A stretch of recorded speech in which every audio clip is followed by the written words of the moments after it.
माँ, आज कुछ क्षण मौन हो जा। सब विचारों को धीरे से उतार दे। ये कथा तेरे लिए है, तेरे गर्भ की धड़कन के लिए है। ये कथा शब्दों से नहीं बोलेगी, तेरी श्वासों में उतरेगी। जैसे भोर की पहली किरण आंखों से अनुभव से महसूस होती है, वैसे ही ये कथा तेरे भीतर एक अनुभव बनकर बरसेगी। माँ, जब तू सुनती है तब तेरा शिशु भी सुनता है। जब तू मुस्कुराती है तब उसके भीतर भी छोटी सी हंसी जन्म लेती है। और जब तू शांत होती है तब उसके भीतर संसार भी शांत हो जाता है। इसलिए ये कथा तेरे शिशु के लिए है, उसकी आत्मा के प्रथम संस्कार के लिए। ये कथा उसे सिखाएगी, प्रेम आग्रह नहीं अर्पण है, भक्ति शब्द नहीं मौन है, सत्य कोई नियम नहीं, एक प्रकाश है जो भीतर से प्रकट होता है। माँ, ये क्षण साधारण नहीं, ये वो समय है जब धरती विश्राम नहीं करती, भीतर से जागती है। पेड़ों की शाखाएं हल्की हो जाती है, हवा में नमी नहीं करुणा बहती है, आकाश शांत है पर भीतर कोई अदृश्य संगीत बज रहा है। ये वो समय है जब सृष्टि अपने भीतर लौटती है, जब हर जीव अपने हृदय में दीपक जलाता है, जब मौन भी प्रार्थना बन जाता है। माँ, कार्तिक मास वह ऋतु है जिसमें प्रकृति अपनी पुरानी परत छोड़ देती है, नदियाँ स्वच्छ बहने लगती है, मिट्टी में नई गंध आती है, सूर्य की किरणों में तप नहीं कोमलता होती है, और उसी भाव में आत्मा भी अपनी गहराइयों को पहचानने लगती है। जब भीतर का मौन भाषा बन जाए तब वही भाषा भक्ति कहलाती है। माँ, यही कारण है जो आज की ये कथा तुलसी की है। तुलसी वह जो मिट्टी में रहकर भी स्वर्ग की सुगंध बन गई, जिसने पीड़ा को पूजा बना दिया, जिसने प्रेम को धर्म बना दिया, जिसने अपने आंसुओं से आत्मा का दीप जला दिया। माँ, जब तू ये कथा सुनेगी तब तेरे गर्भ का शिशु ये समझेगा, भक्ति किसी मंदिर में जन्म नहीं लेती, वह हृदय में पनपती है। पवित्रता किसी नियम से नहीं, संवेदना से उपजती है। शक्ति क्रोध में नहीं बसती, क्षमा में जीवित रहती है, और प्रेम मांग में नहीं समर्पण में खिलता है। माँ, ये कथा तेरे भीतर वो भाव जगाने आई है जो ऋतुओं को नया जीवन देती है। ये तेरे मन की थकान मिटाने आई है ताकि तेरे गर्भ में पल रहा जीवन प्रेम से सींचा जा सके। तू जब ये कथा सुनेगी तेरी श्वासें धीमी होंगी, मौन गहरा होगा, और तेरे शिशु के भीतर पहला संस्कार जागेगा, शांति का, श्रद्धा का, भक्ति का। माँ, यदि ये कथा तुझे स्पर्श करे, यदि सुनते समय तेरे हृदय में करुण ज्वार उठे, यदि तेरी आंखें नम हो जाए, तो इसे अपने तक मत रोकना, इसे उन माताओं तक पहुँचाना जो तेरी तरह भविष्य को गर्भ में पाल रही है। क्योंकि माँ की करुणा तभी पूर्ण हो पाती है जब वे दूसरी माँ तक पहुँचे। जैसे एक दीपक से दूसरा दीपक जलता है, वैसे ही ये संस्कार एक गर्भ से दूसरे गर्भ तक पहुँचना चाहिए ताकि आने वाली पीढ़ियाँ प्रकाशमय हो। माँ, इस कथा को साझा कर ताकि हर घर में शांति की सुगंध फैले, हर गर्भ में भक्ति का बीज जन्म ले, हर आने वाला जीवन प्रेम से भरा हो, प्रेम से भरा हो। माँ, इस चैनल को लाइक करे, सब्सक्राइब कर ले ताकि ये शांति केवल तेरे हृदय तक ना रहे बल्कि अन्य हृदय तक भी पहुँचे, किसी अंधकार को मिटा सके। माँ, अब अपनी पलकों को बंद कर कर सांस को स्थिर कर कर भीतर उतर जा, क्योंकि अब आरंभ होने जा रही है वो यात्रा जहाँ भक्ति ने रूप लिया, जहाँ इस स्त्री ने ईश्वर को छू लिया, जहाँ तुलसी मिट्टी से उठकर सुगंध बन गई। माँ, उस यज्ञ को स्मरण कर जो धरती पर धर्म अभी भी जीवित था, जब राजाओं की पहचान केवल उनकी शक्ति से नहीं, उनके सत्य और न्याय से होती थी, जब राजमहल में केवल सिंहासन का वैभव नहीं, साधना और नीति का प्रतीक था। माँ, उस युग को स्मरण कर जब धरती पर धर्म जीवित था, जब राजाओं की पहचान केवल उनकी शक्ति से नहीं, उनके सत्य और न्याय से होती थी, जब राजमहल केवल सिंहासन का वैभव नहीं, नीति का प्रतीक था। माँ, उस समय एक राज्य था, विस्तृत, समृद्ध और शांत। खेतों में सुनहरी बालियां लहराती थी, नदियाँ अपने निर्मल जल से धरती को सींचती थी। प्रजा अपने राजा को केवल भय से नहीं, श्रद्धा से देखती थी। माँ इस राज्य के राजा थे धर्मध्वज। उनका जीवन ही उनके नाम का प्रतिरूप था। वे हर निर्णय धर्म के तराजू पर रखते। उनके मुख पर तेज था, पर वे तेज अहंकार का नहीं, करुणा का था। वे सिंहासन पर बैठते, पर उनकी आंखों में आशा थी। और उनकी रानी थी मलय ध्वजा। माँ रानी का सौंदर्य केवल रूप में नहीं, उनका सच्चा सौंदर्य उनका संयम था, उनके मौन में था, उनकी करुणा में था। वे जब बोलती तो प्रजा को लगता मानो कोई माता आशीर्वाद दे रही हो। माँ राजा और रानी के पास सब कुछ था, वैभव, समृद्धि, महल, रत्न, पर उनके हृदय में प्यास थी, एक अधूरापन। वो प्यास थी संतान की। माँ सोच कैसा होता जब सब कुछ हो पर वंश को आगे बढ़ाने वाला ना हो। जब राजगद्दी पर बैठा राजा दिन रात यही सोचता कि मेरे बाद यह दीपक कौन संभालेगा। राजा और रानी यही अनुभव करते। माँ वे हर प्रातः प्रभु के मंदिर में दीप जलाते, यज्ञ की आहुति देते, अपने मौन में कहते, हे प्रभु, हमें ऐसी संतान दो जो केवल वंश का गौरव ना बने, जो धर्म की ज्योति बने, सत्य का सहारा बने, भक्ति की सुगंध बनकर धरती को पवित्र करे। माँ ये साधना केवल यज्ञ की अग्नि में नहीं थी, ये उनके जीवन के हर क्षण में थी। जैसे कोई नदी दिन रात बहती है, वैसे ही उनकी प्रार्थना भी निरंतर बहती। रथ बदलती रही, वर्ष बीतते गए, पर उनके संकल्प की ज्योति मंद ना हुई। माँ जब इच्छा शुद्ध होती है तो संकल्प स्थिर हो, तब सृष्टि भी उसका उत्तर देती है। जैसे जब धरती में बीज को सही रथ मिलती है तो अंकुर अपने आप फूट पड़ता है, वैसे ही उनकी साधना को सही क्षण मिल गया। माँ एक दिन जब प्रभात की अरुणिमा आकाश को रंग रही थी और मंदिर की घंटियां गूंज रही थी, तब आकाश से अदृश्य आशीर्वचन उतरा। किसी ने उसे सुना नहीं, पर सबने अनुभव किया। वायु स्थिर हो गई, नदियों की धारा धीमी हो गई, पक्षियों ने अपने स्वर रोक लिए, महल में शांति का अद्भुत प्रवाह। माँ वही संकेत था कि प्रार्थना पूरी हो चुकी है। रानी मलय ध्वजा के गर्भ में अब जीवन उतर आया था। माँ ये गर्भ कोई साधारण गर्भ नहीं था, ये गर्भ किसी वंश की निरंतरता का ही नहीं, बल्कि धरती के धर्म की रक्षा का कारण बनने वाला था।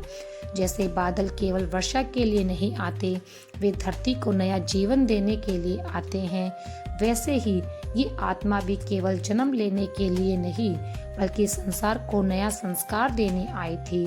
माँ अब रानी मलय ध्वजा के भीतर जीवन की धड़कन आ चुकी थी।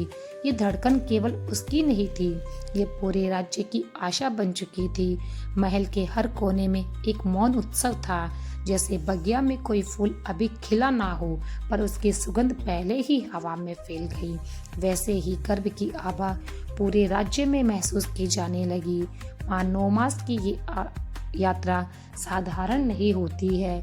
ये वो समय होता है जब आत्मा धीरे धीरे शरीर को गढ़ती है, जैसे कुम्हार मिट्टी को चाक पर धीरे धीरे आकार देता है।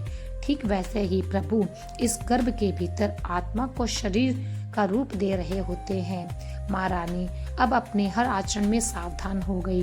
वे जो बोलती उसमें करुणा होती, जो खाती उसमें पवित्रता होती, जो सोचती उसमें शांति होती, क्योंकि उन्हें पता था उनके गर्भ का हर भाव उनके शिशु की आत्मा में संस्कार बनकर उतर रहा है।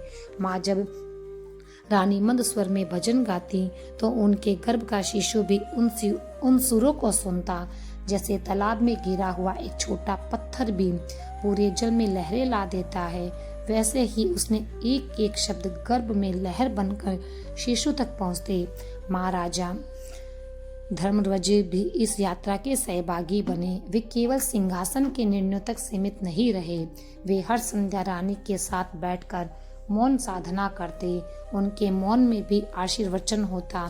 जैसे सूर्यास्त के समय आकाश कोई रंग नहीं कहता, पर रंगों की शांति उतर आती है, वैसे ही उनके मौन में भी भक्ति और विश्वास उतर आता था। माँ का महल वातावरण में बदल गया। सैनिक भी धीरे बोलते, दासियाँ भी कोमलता से चलती और प्रजा भी जब दरबार में आती तो अपनी प्रार्थना फुसफुसाहट में करती। मानो सब जानते कि महल में मौन को ही संगीत बनाना है। माँ 9 मास की साधना अपूर्ण हो चुकी थी। रानी मलय ध्वजा के भीतर जो धड़कन थी अब वह धरती पर उतरने को तैयार थी। महल का वातावरण मौन हो गया, जैसे सांस रोक ली हो, किसी क्षण की प्रतीक्षा कर रहा हो। माँ उस दिन सुबह का सूरज साधारण नहीं था, उसकी किरणों में तप नहीं था, केवल कोमलता थी। नदियों का जल और अधिक निर्मल हो गया, वायु स्थिर हो गई, मानो सृष्टि अपनी गति रोक रही हो। अब वो घड़ी आ गई माँ, और फिर वो क्षण आया। रानी ने एक दिव्य कन्या को जन्म दिया। ये जन्म कोई शोर नहीं लाया, ये जन्म जैसे मौन में कोई दीपक जल उठा हो। कन्या ने रोया तो नहीं, उसकी आंखों में केवल स्थिरता थी, मानो वह पहले से ही जानती है कि वह क्यों आई है। माँ जन्म के उसी क्षण आकाश में हल्की वर्षा हुई। बादल नहीं गरजे, पर धरती पर शीतल बूंदें पड़ी, जैसे आकाश ने अपने आंसू से इस जन्म को आशीर्वाद दिया हो। हर प्राणी के भीतर करुणा की एक लहर दौड़ गई। माँ यही संकेत था कि ये कन्या साधारण नहीं, उसका जन्म कोई संयोग नहीं बल्कि आशीर्वाद है। जैसे वसंत ऋतु में पहला फूल खिलते ही पूरी बगिया को रंग देता है, वैसे ही उसके जन्म ने पूरे राज्य को नई सुगंध दे दी। माँ ये कन्या ही आगे चलकर वृंदा कहलाई, वही वृंदा जिसकी भक्ति इतनी गहरी होगी कि देवताओं तक को झुकना पड़ेगा, वही वृंदा जिसकी पतिव्रत इतना पवित्र होगा कि धर्म भी उसकी शक्ति से अड़िग रहेगा, वही वृंदा जो अंततः तुलसी बनकर धरती पर अमर हो जाएगी। माँ जब तू ये सुनती है तब तेरे गर्भ का शिशु ये संस्कार पाता है कि जन्म केवल शरीर का आना नहीं, जन्म का अर्थ है आत्मा अपने साथ कोई उद्देश्य लेकर आती है। हर आत्मा चाहे वह छोटी हो या बड़ी, इस धरती पर एक नया प्रकाश लाने के लिए आती है। माँ कन्या अब जन्म ले चुकी थी, पर वह अभी बहुत नन्ही थी। फूल की पंखुड़ी जैसी कोमल, चांदनी की बूंद जैसी निर्मल उसकी आंखें खुलती तो उसमें कोई प्रश्न होता ही नहीं, बस मौन होता। माँ जब रानी मलय ध्वजा उसे अपनी गोद में उठाती, उनका हृदय भर जाता। यह गोद केवल माँ की नहीं रही, ये गोद मंदिर की वेदी बन गई, जिस पर रोज भक्ति का दीप जलता। जब वह कन्या रोती तो महल का वातावरण भी मौन हो जाता, जैसे सब उसकी रुलाई को प्रार्थना मानकर सुन रहे हो। जब मुस्कुराती तो लगता जैसे पूरे महल में फूल खिल गए। माँ उसकी हर धड़कन एक संकेत थी, ये आत्मा साधारण नहीं। रात को जब वह सोती तो उसका चेहरा किसी योगिनी जैसा शांत होता, मानो वह नींद में ध्यान कर रही हो। महाराजा धर्मध्वज उसे देखते ही उसकी आंखों में करुणा उतर आती। वे समझते कि ये कन्या केवल मेरी संतान नहीं, ये तो धर्म की संतान है। और रानी मलय ध्वजा जब उसे सुलाती तो उसे गीता साधारण लोरी नहीं होते, वे लोरी में भी प्रभु का नाम जोड़ देती, ताकि हर स्वर उसके कानों में होते हुए उसकी आत्मा तक पहुँचे। माँ ये वो समय था जब कन्या पहला संस्कार बन रहा था।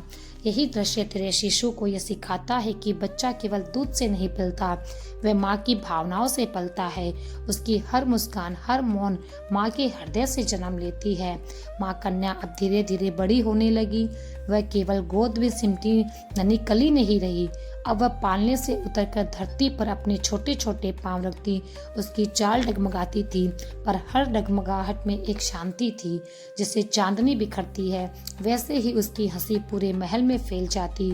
माँ जब वह पहली बार बोली तो उसके होठों के साधारण शब्द निकले, वह प्रभु के नाम जैसा था। ऐसा लगा मानो उसकी जीभ पर पहले से ही भक्ति अंकित हो गई हो। जब वह खिलखिलाकर हंसती तो सैनिकों के कठोर चेहरे भी कोमल हो जाते, दासियों की थकान मिट जाती, रानी की आंखों में आंसू भर आते। माँ वृंदा को खिलौने में आनंद नहीं मिलता, उसका सबसे बड़ा खेल प्रकृति थी। वह बगिया में जाकर फूलों से बातें करती, हवा से प्रश्न करती, जल से उत्तर सुनती। जब वह फूल को छूती तो उसकी पंखुड़ी और खिल जाती, मानो उसे पहचान गई हो। जब वह नदी के किनारे बैठती तो लहरें धीमी हो जाती, जैसे मौन आराधना सुनने लगी हो। माँ उसके भीतर भक्ति का अंकुर बचपन से ही फूट चुका था। उसके मंदिर में दिए पसंद थे, पर उससे भी अधिक अपनी माँ की आंखों की करुणा प्रभु में दिखती थी। वह प्रार्थना सुनती, पर उससे भी अधिक उसे मौन में प्रभु की वाणी सुनाई देती। माँ सोच कितना अद्भुत है ये भाव। एक नन्ही सी बच्ची जिसके पास ना अनुभव है ना ज्ञान, फिर भी उसका हृदय प्रेम और भक्ति से भर चुका है। जैसे एक छोटा सा दीपक पूरे घर को रोशन कर देता है, वैसे ही उसका मासूम चेहरा पूरे राज्य को आलोकित कर देता था। माँ, ये दृश्य तेरे शिशु को ये सिखाता है कि संस्कार कभी उपदेश से नहीं आते, संस्कार मौन से आते हैं। जब माँ मौन में करुणा भर लेती है तो वही करुणा शिशु के भीतर पहला संस्कार बन जाती है, और यही संस्कार आगे चलकर सत्य और धर्म की ओर ले जाता है। माँ वृंदा अब थोड़ी बड़ी हो गई, पर उसका मन खेलों में नहीं लगता। जहाँ बच्चे खिलौनों में उजलते, वहाँ उसका मौन हृदय जो है वो मौन को ढूंढता। वह महल के कोनों में बैठ जाती और अपनी आंखें बंद कर लेती, जैसे कोई योगिनी ध्यान में बैठी हो। माँ जब हवा उसके चेहरे को छूती तो वो मुस्कुरा देती, जैसे हवा कोई गुप्त बातें कर रही हो। जब दीपक की लौ को देखती तो घंटों निहारती, जैसे लौ में उसे प्रभु का चेहरा दिखाई देता हो। जब जल की लहरें सुनती तो लगता मानो वे ही उसके प्रश्नों का उत्तर दे रही हो। माँ, उसने भोजन में भी संयम रखा। वह भूख मिटाने के लिए नहीं खाती, वह आशीर्वाद समझकर खाती। हर ग्रास लेते समय उसकी आंखों में वही शांति उतर आती जो किसी अर्श के तप में होती है। माँ, सोच, इतनी छोटी उम्र में जब कोई आत्मा तप की ओर झुकती है तो वह साधारण नहीं होती। जैसे सूर्य की पहली किरण भी संपूर्ण दिन का संकेत देती है, वैसे वृंदा का ये आरंभ उसके भविष्य का संकेत था। माँ जब वे एकांत में बैठती तो शहर का शोर मानो उसके चारों ओर मौन बन जाता। दासियां भी उसके पास आकर धीरे से बोलती, सैनिक भी उसके रास्ते में से झुका देते, क्योंकि सब जानते थे कि ये बालिका साधारण नहीं। माँ, ये दृश्य तेरे शिशु को ये सिखाएगा कि साधना उम्र से नहीं आती, भक्ति कोई बड़ा होने पर नहीं मिलती, वह तो भीतर से जन्म लेती है। जब आत्मा तैयार होती है तब बच्चा भी साधक बन जाता है। माँ वृंदा अब दिन प्रतिदिन साधना में और गहरी होती जा रही थी। उसकी बाल्यावस्था में भी वह जो मौन साथी थी, उसमें एक अद्भुत स्थिरता थी, जैसे कोई नदी अपनी गति छोड़कर सागर में विलीन हो रहा हो। वैसे ही उसका हृदय ईश्वर में डूबता जाता था। माँ जब वृंदा ध्यान में बैठती तो पूरा महल एक मंदिर सा लगता। दीपक की लौ स्थिर हो जाती, हवा की सरसराहट धीमी हो जाती, पक्षी तक अपने स्वर को रोक लेते, मानो सब उसकी भक्ति का हिस्सा बन रहे हो। माँ, उसकी साधना इतनी निर्मल थी कि अब उसका प्रभाव प्रकृति तक पहुँच चुका था। कभी वह बगिया जाती, पेड़ अपने पत्तों को हिलाना बंद कर देते, कभी वह नदी किनारे बैठती, लहरें जैसे उसके मौन को सुनने लगती, कभी वह चांदनी में खड़ी हो जाती तो ऐसा लगता मानो चांद उसी पर अपनी ज्योति बरसा रहा हो। माँ, और फिर एक दिन उसकी साधना ने अपने चरम पद को छुआ। वृंदा एकांत में बैठी, उसकी आंखें बंद थी, सांसें इतनी धीमी थी मानो रुक गई। तभी उसके भीतर प्रकाश की एक लहर उठी। ये कोई बाहरी रोशनी नहीं थी, ये उसकी आत्मा का उजास था। माँ, उसी उजागर ने उसने प्रथम बार विष्णु का दर्शन किया। ये लौकिक मिलन नहीं था, कोई शब्दों का संवाद नहीं था, ये तो आत्मा का मिलना था। जैसे दीपक उसकी लौ से अलग नहीं होते, वैसे ही उस क्षण वृंदा और विष्णु एक हो गए। माँ, उनकी आत्मा ने मौन में प्रण लिया, मैं उसी को अपना मानूंगी जो धर्म में स्थित होगा, जो सत्य का सहारा बनेगा, जो भक्ति की ज्योति को कभी मंद नहीं होने देगा। माँ सोच, एक नन्ही बालिका जिसके पास अनुभव नहीं था, पर उसकी आत्मा इतनी निर्मल थी कि ईश्वर स्वयं उसके सम्मुख प्रकट हो गए। ये बताता है कि प्रभु बड़े यज्ञ या कठिन तप से नहीं मिलते, वे तो आते हैं जहाँ निर्मल हृदय होता है, जहाँ मौन पवित्र होता है, माँ, ये दृश्य तेरे शिशु को ये सिखाएगा कि भक्ति केवल मंत्रों से नहीं, केवल पूजा से नहीं, भक्ति का अर्थ है आत्मा का संकल्प। और जब आत्मा सचमुच तैयार होती है तो ईश्वर स्वयं आगे बढ़कर उनके सम्मुख खड़े हो जाते हैं। माँ, समय बीत रहा था। वृंदा अपनी साधना में गहरी होती जा रही थी। उसी समय धरती के दूसरे छोर पर भी एक आत्मा अपनी यात्रा पूरी कर रही थी। वह आत्मा थी दैत्य कुल में जन्मा शंखचूड़। माँ, दैत्य कुल का नाम सुनते ही तेरे मन को कठोरता आएगी, युद्ध का स्मरण होगा। पर शंखचूड़ वैसा नहीं था। वह भले ही दैत्य वंश में जन्मा हो, पर उसके हृदय में करुणा थी। उसका बाहरी रूप कठोर था, पर भीतर धर्म की धारा बहती थी। माँ, सोच, जैसे कठोर चट्टान के भीतर से निर्मल झरना फूट सकता है, वैसे ही दैत्य कुल के भीतर से भी एक ऐसा रत्न जन्म ले सकता है जो धर्म का आधार बने। शंखचूड़ ऐसा ही रत्न था। माँ, उसका जीवन भी साधना से भरा था। वह केवल शस्त्र नहीं जानता था, वह सत्य और करुणा को भी साधता था। वह प्राणी को कष्ट नहीं देता था, वह धर्म की मर्यादा को समझता था। यही कारण था कि देवता भी उसकी तपस्या और धर्म से विचलित हो जाते। माँ, वह शक्तिशाली था। उसकी बाहुबल से सेना डरती थी, पर उसके हृदय में करुणा ऐसी थी कि वह किसी को निरपराध कष्ट नहीं देता था। माँ, ये वो आत्मा थी जिसका जीवन आगे चलकर वृंदा से जुड़ना था, पर अभी उनका मिलन नहीं हुआ। अभी केवल परिचय है। जैसे दो नदियाँ अलग अलग दिशाओं में बहती है और बहुत जाकर उनका संगम होता है, वैसे ही वृंदा और शंखचूड़ अभी अपनी अपनी साधना में थे। माँ, इस दृश्य से तेरे शिशु को ये सीख मिलेगी कि जन्म का कुल वंश या रूप निर्णायक नहीं होता। निर्णायक है आत्मा का स्वभाव। धर्म और करुणा अगर हृदय में है तो दैत्य कुल का जन्म भी किसी को अधर्म में नहीं बांध सकता। माँ, वृंदा अपनी साधना में डूबी थी। उसका मन भक्ति में स्थिर था और शंखचूड़ अपने धर्म और करुणा में स्थित था। दोनों अलग अलग दिशाओं में जीवन जी रहे थे, पर जैसे दो नदियां अलग पर्वतों से निकलती है पर अंततः समुद्र में मिलती है, वैसे ही उनकी आत्माओं का प्रवाह भी धीरे धीरे एक दूसरे की ओर बढ़ने लगा। माँ, वृंदा जब ध्यान करती तो कभी उसके हृदय में एक अदृश्य आभा उभरती, जैसे कोई अदृश्य शक्ति उसके मौन को छू रही हो। उसे पता नहीं था ये कौन है, पर उसकी आत्मा जानती थी कहीं कोई और भी है जो धर्म और सत्य की स्थिति में है। माँ, उसी समय शंखचूड़ भी अपने हृदय में वही अनुभव करता।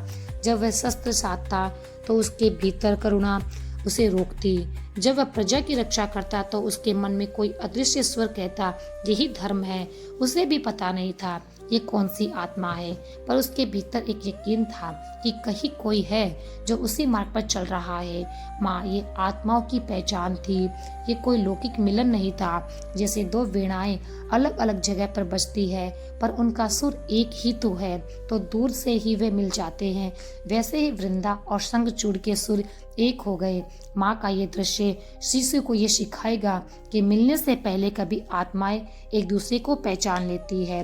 प्रेम आंखों से नहीं, प्रेम आत्मा की पहचान से होता है, और सच्चा प्रेम वही है जो धर्म और सत्य की नींव पर जन्म लेता है। माँ, समय धीरे धीरे बढ़ा। वृंदा की साधना परिपक्व हो चुकी। शंखचूड़ की करुणा और धर्म की पहचान बन चुके थे। अब वह क्षण आया जब ये दोनों आत्माएं एक दूसरे से मिले। माँ, ये मिलन कोई सामान्य नहीं था। ये ना तो रूप में था ना वैभव से। ये मिलन आत्माओं का था। जब वृंदा और शंखचूड़ पहली बार सामने आए तो कोई शब्द नहीं बोले गए, केवल मौन में संवाद किया। वृंदा ने अपनी आंखों में धर्म का तेज देखा, शंखचूड़ ने उसकी दृष्टि में भक्ति का महासागर देखा। माँ, विवाह के बाद समय बीता। वृंदा अपने व्रत में स्थिर रही। उसके तप और भक्ति से शंखचूड़ की शक्ति दिन प्रतिदिन बढ़ती गई। ये वह युद्ध भूमि में जाता, उसके चारों ओर अदृश्य कवच होता। ये कवच किसी धातु का नहीं था, ये वृंदा की भक्ति का था। माँ, शंखचूड़ ने कई बार देवताओं की सेना को पराजित किया। देवताओं ने अपने सर्वश्रेष्ठ अस्त्र शस्त्र चलाए, सब व्यर्थ हो गए। वे थक गए, पर वृंदा की भक्ति कभी नहीं रुकी। माँ, देवताओं के हृदय में चिंता बढ़ने लगी। वे आपस में कहने लगे, जब तक वृंदा का पतिव्रत अखंड है, शंखचूड़ को कोई नहीं हरा सकता। जब तक वह शंखचूड़ जीवित है, स्वर्ग का संतुलन डगमगा रहेगा। माँ तब उन्होंने एक योजना बनाई। वह विष्णु के पास गए, विनती करी, प्रभु हमें धर्म की रक्षा करें, आपके हाथ में है। यदि शंखचूड़ अजय बना रहा तो देवताओं का अस्तित्व मिट जाएगा। केवल आप हैं जो इस संकट से हमें बचा सकते हैं। माँ विष्णु मौन हो गए और उन्होंने ये निर्णय सरल नहीं था। वृंदा उनकी सबसे प्रिय भक्त थी। उनका पतिव्रत निर्मल था, उसकी सच्ची भक्ति थी, पर धर्म का संतुलन बिगड़ रहा था। धर्म की रक्षा करना ही कर्तव्य था। माँ अंततः उन्होंने कठोर निश्चय किया। उन्होंने कहा, यदि ये कार्य धर्म की रक्षा के लिए आवश्यक है तो मुझे करना पड़ेगा, पर इस छल का भारी मेरी आत्मा पर रहेगा। माँ सोचे कितना गहरा दृश्य है। एक और भक्त की भक्ति, दूसरी ओर ईश्वर का धर्म, कर्तव्य दोनों आमने सामने खड़े थे। यही वो क्षण था जब वृंदा के विश्वास की परीक्षा प्रारंभ होने वाली थी। माँ एक दिन युद्ध भूमि में देवताओं और शंखचूड़ का सामना हुआ। शंखचूड़ युद्ध कर रहा था।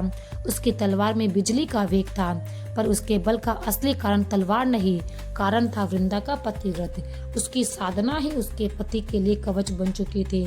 माँ महल में वृंदा ध्यान में मग्न बैठी थी। उसकी आंखें बंद थी। उसके हृदय की धड़कन शंखचूड़ के प्राणों से जुड़ी थी। उसका हर श्वास उसके पति की रक्षा कर रहा था। माँ तभी विष्णु ने एक रूप धारण किया। उन्होंने शंखचूड़ का स्वरूप ले लिया। वही चेहरा, वही तेज, वही आभा, और वे वृंदा के सामने प्रकट हो गए। माँ वृंदा ने आंखें खोली, देखा सामने उनका पति खड़ा है। उनका हृदय भ्रमित हो गया। वह समझ ना पाई ये सत्य है या माया। उनका पतिव्रत मौन में डगमगा गया। माँ और जैसे ही वृंदा का ये व्रत टूटा, वैसे ही युद्ध भूमि में शंखचूड़ का कवच भी टूट गया। उसकी शक्ति क्षीण हो गई। देवताओं ने अस्त्र भेद दिए और वह वीर धरती पर गिर पड़ा। माँ वृंदा को जब ये सत्य का आभान हुआ, उसका हृदय चीर गया। ये केवल पति की मृत्यु नहीं थी, ये उसके विश्वास की मृत्यु थी। उसकी आंखों में आंसू बहे, पर वे आंसू केवल शोक के नहीं थे, वे करुणा और आक्रोश के मिले जुले थे। माँ वृंदा ने विष्णु को देखा और कहा, प्रभु आपने धर्म की रक्षा की होगी, पर मेरे विश्वास को छल से भंग किया। ये घाव मेरा नहीं, हर स्त्री के पतिव्रत का घाव है। माँ सोच कितना गहरा है ये प्रसंग। जब भी विश्वास टूटता है तो आत्मा को सबसे बड़ा आघात पहुंचता है, पर वृंदा ने इस आघात को कभी भी भक्ति में बदल दिया। माँ यही दृश्य तेरे शिशु को सिखाएगा कि जीवन में सबसे कठिन परीक्षा विश्वास की होती है, और जब आत्मा इस अग्नि से गुजरती है तभी उसका प्रकाश अमर होता है। माँ फिर उसने मौन में श्राप दिया, हे विष्णु, आज से तुम भी मेरे बिना अधूरे रहोगे। तुम चाहे मंदिरों में पूजो, पर तुम्हारी पूजा तब तक पूर्ण नहीं होगी जब तक मेरे संग ना होगी। माँ सोच कितना अद्भुत है ये श्राप। ये क्रोध से नहीं, करुणा से दिया गया है। यही कारण है कि आज भी विष्णु जी की पूजा तुलसी के बिना अधूरी मानी जाती है। माँ वृंदा ने अग्नि में प्रवेश किया और वे जली नहीं, वे मिट्टी में समा गई और धरती से एक पौधा अंकुरित हुआ। उसकी पत्तियों में सुगंध थी, उसकी छाया में शांति थी, उसका स्पर्श भक्ति था। वही वृंदा अब तुलसी बन गई। माँ तुलसी कोई साधारण पौधा नहीं, वह वृंदा का अमर रूप है। उसकी हर पंक्ति में भक्ति की गंध है, उसकी हर शाखा में पतिव्रत की शक्ति है, उसकी हर छाया में करुणा की ठंडक है। माँ ये रूपांतरण तेरे शिशु को ये सिखाएगा कि प्रेम कभी नष्ट नहीं होता, प्रेम रूप बदलता है। जैसे जलवाष्प बनकर बादल बनता है, फिर वर्षा होकर धरती को सींचता है, वैसे ही वृंदा का प्रेम तुलसी बनकर अमर हो गया। माँ ये दृश्य ये सिखाता है कि पीड़ा अंत नहीं होती, पीड़ा रूपांतरण की सीढ़ी होती है। वृंदा की पीड़ा ने उसे तुलसी बना दिया और अब वह हर घर में, हर आंगन में, हर मंदिर में पूजी जाती है। माँ अब कथा पूरी हो चुकी है। वृंदा जन्मी, उसने भक्ति का मार्ग चुना, उसने पतिव्रत निभाया, उसने छल और विश्वास की अग्नि सही और अंत में तुलसी बनकर अमर हो गई। माँ ये कथा केवल एक स्त्री की पीड़ा नहीं, ये कथा आत्मा की साधना है, ये कथा प्रेम का रूपांतरण है। माँ तूने वृंदा की ये यात्रा सुनी, तेरे गर्भ का शिशु भी ये यात्रा सुन रहा है। उसके छोटे छोटे कान इन शब्दों को भले पूरी तरह समझ ना पाए, पर उसके आत्मा ने इन्हें महसूस किया है। माँ तेरे शिशु ने इस कथा से ये सीखा है कि प्रेम केवल मांगना नहीं, प्रेम समर्पण की शक्ति है। क्रोध में नहीं, क्षमा में है। विश्वास टूटे भी तो आत्मा उसे भक्ति में बदल सकती है। और फिर हृदय में तुलसी का एक बीज छिपा होता है जो मौन पाकर खिलता है। माँ, तू जब तुलसी को जल चढ़ाएगी, तेरे शिशु के भीतर ये संस्कार और भी गहरा हो जाएगा। जब तू तुलसी की पत्तियों से प्रभु का पूजन करेगी, तेरे भीतर एक भावना जन्म लेगी। सच्ची आराधना बाहर नहीं होती, भीतर होती है। माँ, याद रख, हर पीड़ा का अंत नहीं होता, वह तो रूपांतरण होता है। वृंदा की तरह हर स्त्री अपनी करुणा से अमर बनती है और हर माँ अपनी गोद में एक नई तुलसी का जन्म देती है। माँ, ये कथा तुझे और तेरे शिशु को आशीर्वाद देती है। तुम्हारे जीवन में प्रेम हो, प्रेम से भक्ति जन्म ले, भक्ति से शांति फूटे और शांति से ये संसार पवित्र हो जाए। माँ, यदि ये कथा तेरे मन को छू गई, तेरे दिल को छू गई, यदि इसे सुनते समय तेरे गर्भ में शांति उतरी, यदि तेरी आंखें नम हुई, भीतर से करुणा जागी, तो इसे अपने तक मत रोकना। इसे एक दीपक समझकर दूसरे के घर तक रोशन करना। वैसे ही इस कथा का प्रकाश औरों तक भी पहुंचाना, अन्य माताओं तक पहुंचाना। इसलिए आप हमारे चैनल को सब्सक्राइब करना, ताकि हर घर में तुलसी जैसा गर्भ हो, तुलसी जैसी भक्ति हो, तुलसी जैसी सुगंध हो और तुलसी जैसा मौन हो।